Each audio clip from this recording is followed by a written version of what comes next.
Predstavila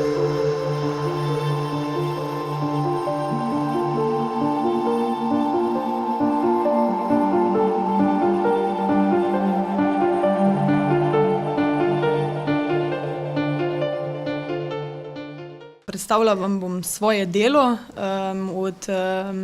in sicer tudi to, kaj je to Willkommensklasse, kako ta poteka, kakšna je organizacija. Na koncu vam bom pa še povedala, kakšne imam izkušnje in pa mogoče nekaj priporočil, kako bi se to lahko tudi pri nas v Sloveniji uvedlo oziroma kaj je treba upoštevati v praksi.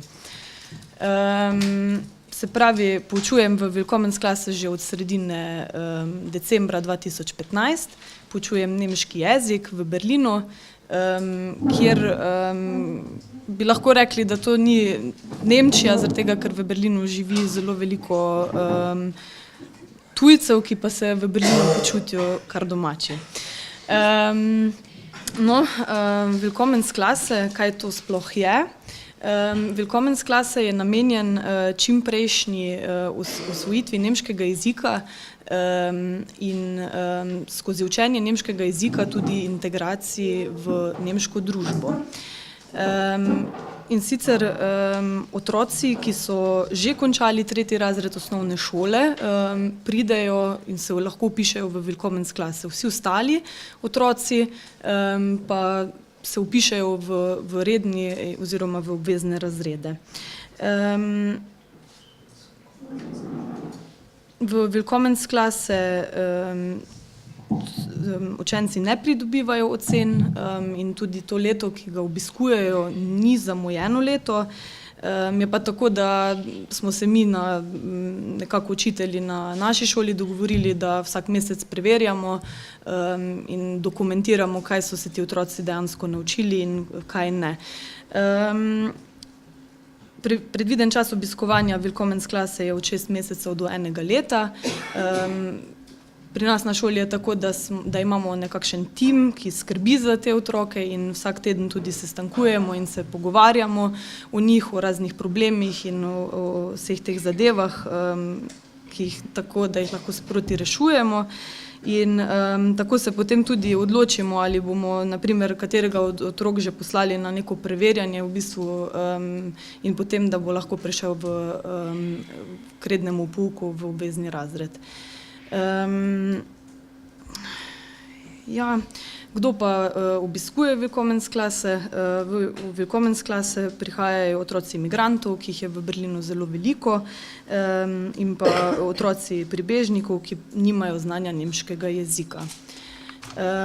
Prehod v obvezni razred se bi naj zgodil po 1 letu nekako in sicer bi naj takrat otroci dosegli nivo znanja nemškega jezika A2+, in sicer po skupnem evropskem referenčnem merilu,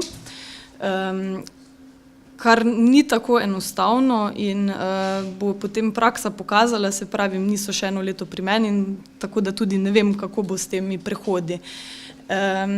Ampak tako bi naj bilo, takšne imamo smernice. Ko pa potem otrok, se pravi, preide v obvezni razred, pa še dobi dopolnilne ure nemškega jezika, dokler ne doseže ravni B1. Znanje, da lahko preide v ta razred, je pa, kot sem že rekla, lahko po 1 letu ali po 6 mesecih. Kako je to vse skupaj organizirano? Vsaka šola lahko uvede Willkommensklasse, to je čisto odvisno od, bom rekla, koliko otrok je. In vsaka šola se tudi sama odloči, kako bo to organizirala. Na naši šoli je tako, da imamo ta trenutek 22 oziroma 21 otrok in imam še kolegico, ki tudi ona poučuje Willkommensklasse in smo ta razred nekako razdelili na 2 dela. Se pravi, da ima ona polovico otrok in jaz polovico otrok. Zraven še pride vzgojiteljica, ki potem tudi v popoldanskih urah še skrbi za te otroke in pa tudi včasih pride še v razred in dodatno je v pomoč nam učiteljicam. Imamo, se pravi, vsaka mestna četrt ali regija v Berlinu ima svoje koordinacijsko mesto, ki nam učiteljem pomaga, skrbi za ustrezna usposabljanja, potem prireja prireditve, naprimer, da se vsak mesec se dobimo enkrat z učitelji iz te regije in se pogovarjamo o težavah, o izzivih, izmenjavamo izkušnje. In to je zelo priporočljivo, da se to počne, več glav več ve.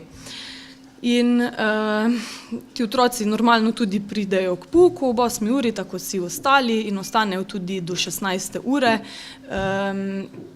Se pravi, jaz ne poučujem do 16. ure, ampak ostanem z otroci do, ne vem, 5, 6 ali 4 ure, koliko imamo določeno z urnikom, potem pa gredo z vzgojiteljico najprej na kosilo in do 16. ure so v njenem varstvu. To je tako, da bi bil nekakšno podaljšano bivanje. Moje izkušnje in pa priporočila. Najprej je za te otroke treba ustvariti nekakšen prostor oziroma da imajo šolo kot nek prostor, kjer se oni počutijo varne. In nekaj časa traja, preden se ponovno navadijo delati in se koncentrirati in biti sploh v šoli. Vsaj ne vemo, koliko časa niso obiskovali šole. Kar je zelo, zelo pomembno in bi v bistvu bož bilo, da bi postavila na prvo mesto, je, da se senzibilizira najprej učence, učitelje in pa tudi starše na to, da se bo v šoli sploh odprl takšen razred in da se veliko z njimi o tem pogovarja, že preden se bo to tudi zgodilo in da se tudi opozori na to, da teh otrok potem ne izolirajo, ne, da se z njimi tudi družijo, kajti otroci se od vrstnikov največ naučijo, ne. Kar pa velja tudi za vse ostale otroke, to mora tudi veljati za otroke, ki obiskujejo Willkommensklasse, pa je, da se držijo pravil in pa mej, ki jih mi kot učitelji postavimo. V glavnem, izkušnje so sedaj pokazale, da, in bomo to tudi v prihodnje uvedli, da otroci čim več prihajajo v stik s svojimi vrstniki, ki že govorijo nemško in da se potem tudi v nemščini sporazumevajo. In zaradi tega je treba omogočiti in pa spodbujati to, da morda z medrazrednimi izmenjavami ali pa to, da že otroci nekako tudi, če še niso dosegli nivoja A2+, da že gredo na kakšno hospitacijo v drug razred in da jih tudi vključimo v k rednemu pouku, naprimer športne vzgoje, umetnosti, tehnike in pa glasbe. Zato kot tam nekako to bolj naravno, bi lahko rekla, in otroci tudi razumejo in potem tudi uživajo v tem. To gre. Kakšni so izzivi? Izzivi so kar veliki in sicer ponavadi v pogovori s starši imamo zelo dobre izkušnje, saj starši zelo velikokrat imamo tudi primere, ko ni tako, ampak ponavadi iščejo stik z nami in jih zanima, kaj se dogaja z njihovimi otroki in so potrebni prevajalci, ker niso vešči nemškega jezika. Včasih se tudi pogovarjamo v angleščini, kadar pa še tega ni, pa tudi gre z rokami in z nogami in ne vem, kakšen sestrič na telefonu in potem si predajamo mobilni telefon, ampak vse se da, no, vse se da, če se hoče. Velik izziv je tudi ta, da otroci prihajajo iz vojnih območij in so lahko zaradi tega travmatizirani.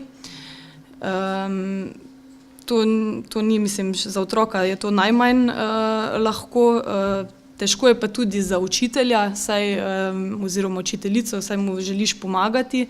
Tukaj je pa potem potrebna ta zadeva, da tudi starši to dopustijo, ne. Potem, to sem že prej povedala, da se morajo prvo navaditi, da so ponovno v šoli in da je tukaj nek red, katerega se morajo držati, da je tudi seveda drugačen, kot je bil v njihovi domovini in se morajo pač vsega, kako bi rekla, kako dan v šoli poteka, tudi ponovno spet navaditi oziroma tudi naučiti. Morda so imeli pa drugačne navade v šolah.